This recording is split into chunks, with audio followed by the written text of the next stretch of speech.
హైదరాబాద్లోని కుత్బుల్లాపూర్లోని అక్రమ నిర్మాణాలపై మున్సిపల్ అధికారులు కొరడా ఝుళిపించారు. గాజుల రామారంలో అక్రమ నిర్మాణాలను రెవెన్యూ అధికారులు కూల్చివేశారు. అయితే ఇళ్ల కూల్చివేతలపై స్థానికులు ఆగ్రహం వ్యక్తం చేశారు. ప్రభుత్వ స్థలంలో రెవెన్యూ అధికారులు ఏర్పాటు చేసిన సర్వే నెంబర్ సూచిక బోర్డును స్థానికులు తొలగించారు.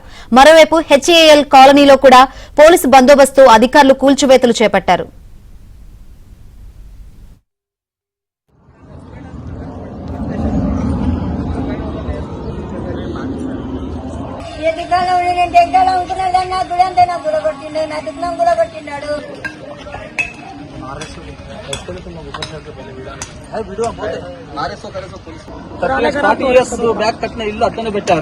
ఎంఆర్ఓ ఆఫీస్ నుండి కలీం, రాజు సగ్రహ కల్ప నుండి నందకుమార్ పోలీసు వాళ్ళందరినీ ఇంటిమేషన్ ఇవ్వకుండా చిన్న చిన్న 1 నెల పిల్లలు నుండి 11 సంవత్సరాల దాకా 6 మంది పిల్లలు వండుకుంటున్న ఇంటికి చెప్పా చేయకుండా 2 జేసీబీలు తీసుకొచ్చి సిఐ సార్ ముందున్నాడు వచ్చి టైర్ ని ఆ బండిని ఆపుతుంటే ఎంటికలు బట్టి ముందుకు నెట్టేసి ఆడోళ్ళ కానిస్టేబుల్లకు అప్పచెప్పిండు. నాకు వాళ్ళ బండిలో తీసుకొని తిప్పుతా ఉంటేనే ఇవి పాత ఇండ్లు, 40 సంవత్సరాల నుండి ఉన్న ఇండ్లు.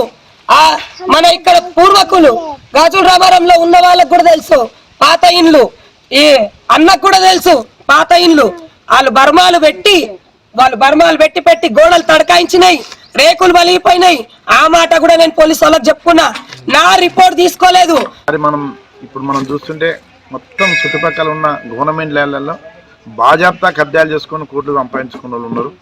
మరి వాళ్ళ జోలికి పోకుండా